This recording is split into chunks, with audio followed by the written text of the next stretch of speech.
Hello there, I'm Aaron, Professor Thorgy. You may remember me from all those other videos on this channel. And if you've seen any of those, then you know that I'm a geek and proud of it.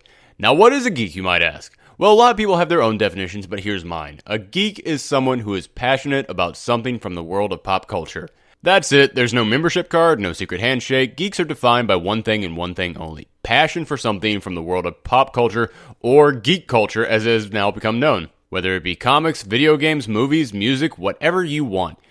Now, when I go online, I see tons of hate being thrown around by people shouting, "That's not what a real geek is. I'm a real geek, and you're a fake geek. How many comics and video games do you own? I buy $200 worth of action figures each week, spend 23 hours a day on World of Warcraft, and I can recite the first appearance of every X-Men in the correct order. I'm the realest geek of all." Okay, a few things. First off, stop yelling at your computer. Nobody can hear you.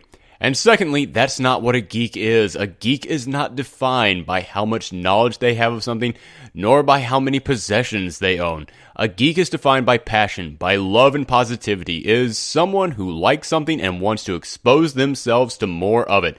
That's it. Your age, gender, experience, none of that matters. All that matters is if you enjoy something and the idea of experiencing more of it makes you feel good inside. Never played an Assassin's Creed game, but you love watching Let's Players play it online because you dig the world and the characters? Do you like Spider-Man? When you see him, you get a warm and fuzzy feeling that picks you up, but you've never bought a single Spider-Man comic? Then you, my friend, are still a geek.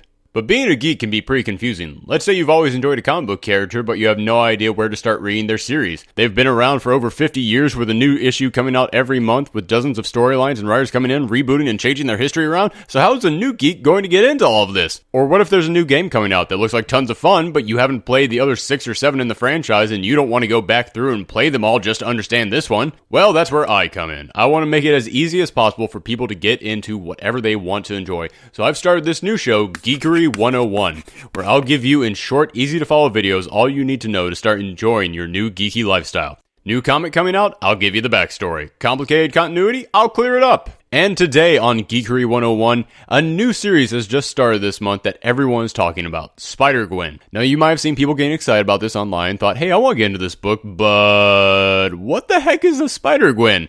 Is that her actual name? She looks like Gwen Stacy. Wait, isn't Gwen Stacy dead? Why does she have spider powers now? Don't worry, because I'm here to clear this all up. Now, if you already have some understanding of this and you just want the quick facts, click here to fast forward right to the end of the episode for the recap. But for the rest of you who want the whole version of the story and everything you need to know, then let's begin. First, let's rewind to the early years of the Marvel Universe. Peter Parker, better known as Spider-Man, had just started going to Empire State University, where he was introduced to Gwen Stacy, both of whom were majoring in biochemistry. Over time, the two of them started to grow close, facing a few tests as Peter began to date Mary Jane Watson, but eventually the two of them realized that they were crazy for each other, and they started one of the most iconic relationships in comics, until Gwen's whole world fell apart, as worlds are known to do in comics. You see, Gwen's father was Police Captain George Stacy, and one fateful day during a fight between Spider-Man and Dr. Octopus, he was crushed under a pile of rubble while saving an innocent bystander. In his final moments, Captain Stacy tells Spidey that he knew he was Peter all along, and asked Peter to protect his daughter. Gwen then left for London to live with her aunt and uncle, and Pete had to say goodbye, believing that if they stayed together, then he would only bring more misfortune into her life. But after some time apart, she finally returned to the States, and the two of them were reunited once again. Hey, wait, didn't a lot of stuff happen while she was over in Europe? Nope, forgetting that. Nope, none of that happened. Never mind, ignore me! As I was saying, she then returned to the States, and she was finally reunited with Peter without the fear of Spider-Man wrecking their lives. But then, spoiler alert, Peter being Spider-Man wrecked their lives.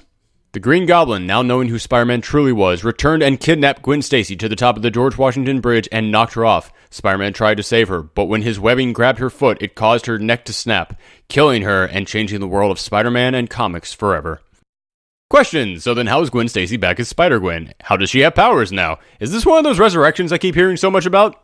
Nope, in the Marvel Universe, Gwen Stacy is still dead. In fact, the editors at Marvel have said numerous times that Gwen and Uncle Ben are probably the only two characters who will never be brought back to life, seeing as how their deaths had such an impact. But that's where alternate realities come into play. You see, scientists have often believed that the world we know is just one of an infinite number of worlds. That every time where you choose to go left, there's another world where you choose to go right. Well, when it comes to comic books, alternate realities have always been a staple. Dozens, even hundreds of alternate realities have been created over the years, with many different versions of our heroes living in them. And recently, Marvel launched a storyline called Spider-Verse, where every alternate reality version of Spider-Man ever created, as well as many new ones, all came together to save the multiverse. Now, there was a miniseries leading up to this event called Edge of Spider-Verse, which introduced us to several new Spider people who would be involved in this event, and in issue 2, we were introduced to Gwen Stacy, Spider-Woman. This story took us to a world where it wasn't Peter Parker who was bit by the spider that gave him powers, but instead it was Gwen Stacy.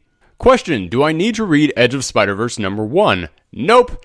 Edge of Spider-Verse was an anthology, so if you buy issue 2, then you don't need to read any issue before it or any issue after it, because every issue was meant to be a one-shot that stood on its own, focusing on a different character. Now I'm going to sum up for you this issue, but if you'd like to read it yourself, well, then good luck because it sold like crazy. It went to a first, second, third, and even fourth printing, and they've all sold out all over the world. Which is great news for her, but it makes it hard for you if you want to read it. But fear not, if you still want to read this issue, then I've included a link in the descriptions below of where you can buy a digital copy on Comixology. Comixology, the iTunes of comic books. Hope you enjoyed that free plug, Comixology. Maybe you could kick a few bucks in our direction with a sponsorship. Just saying. But okay, on to the summation. We see Gwen being bit by the spider, and from there she makes herself a suit, and much like Peter did in our home dimension, she decided to use her powers for fun rather than responsibility at first, such as going on late-night talk shows and rocking out with the proportional drumming skills of a spider. Now at home, she still didn't want to reveal her identity to her father, as he was disapproving of the way this mysterious Spider-Woman was using her powers, but aside from that, things were going pretty well for Gwen. Peter, on the other hand, not so much. See, in this world where Peter didn't get bit by the spider and gained superpowers, he was just a lonely nerd who got picked on every day. He finally reached his breaking point and created a serum he hoped would give him powers much like Spider-Gwen. Unfortunately, it ended up turning him into this dimension's version of the Lizard. Gwen stood up and stopped him, but tragedy struck as Peter ended up dying at the end of the battle. His last words, "I just wanted to be special, like you." Now cut to the present where Mayor Jameson, that's right, in this world J. Jonah Jameson is the mayor, has put a target on Gwen's head, saying that she was responsible for Peter Parker's death. The whole town is littered with posters of Parker's face telling people to call the police if they see Spider-Woman and make her pay for her crimes. And Gwen's own father is put on the task force to bring her down. Now in this issue, she's struggling to live as a hero with the cops gunning for her, while at the same time being in a band with her friends called the Mary Janes, with lead performer, you guessed it, Mary Jane Watson.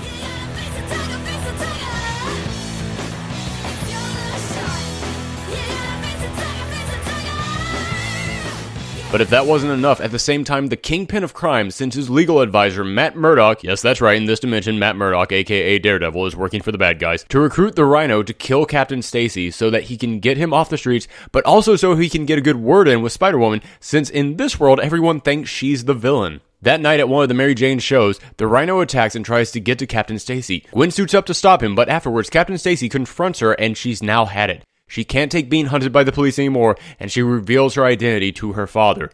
She says that she's fighting for good, fighting to make a change, and that she learned from the death of Peter Parker that with great power comes great responsibility, and she's not going to let people like the Rhino define what it means to have powers. She's going to fight to stop people like him, even if the police are after her. She then swings off, only to reveal that another Spider-type person was watching her. This is Spider UK, one of the many alternate reality Spider-Men who ended up recruiting Gwen for the big Spider-Verse event. Question, well then what about Spider-Verse? Do I need to read it to understand anything? Honestly, no. I enjoyed Spider-Verse and I thought it was a lot of fun, but if you want to start reading the new Spider-Gwen series, then you don't need to read anything else. In the first issue, she briefly mentions, hey, I met some other Spider people, but that's it. No other reference to Spider-Verse or any other books are made. Okay, got all that? Well, if you're still confused, then it's recap time. Ready? Here we go. Gwen Stacy in our home dimension dated Spider-Man and was killed by the Green Goblin. Spider-Gwen takes place in an alternate dimension where she was bit by the spider instead of Peter Parker, and now she fights crime as Spider-Woman. Peter, tired of being bullied, invented a serum in this dimension that turned him into this world's version of the Lizard and is now dead. J. Jonah Jameson is the mayor of New York City, and he blames Spider-Woman for the death of Peter Parker, and he has the cops out hunting for her. Matt Murdock, aka Daredevil, is evil in this universe and works for the Kingpin of Crime. At the end of the issue, Spider-Gwen reveals her identity to her father, and now neither of them know what to do with this information. You are now fully prepared to walk into your local comic book store and pick up a copy of Spider-Gwen #1, which picks up pretty much right after her first appearance in Edge of Spider-Verse #2. I hope you all enjoyed the first episode of Geekery 101, and if there's anything you'd like to see me do a future episode on, then leave it in the comments below. If you know people who'd like to learn more about Spider-Gwen and you think they'd enjoy this video, then please share it. You can also follow me on Twitter and Tumblr to give me suggestions for future videos. And if you want to see more news, theories, and anything else from me, then go ahead and click on the videos here. Thanks for watching everyone, and enjoy that Spider-Gwen.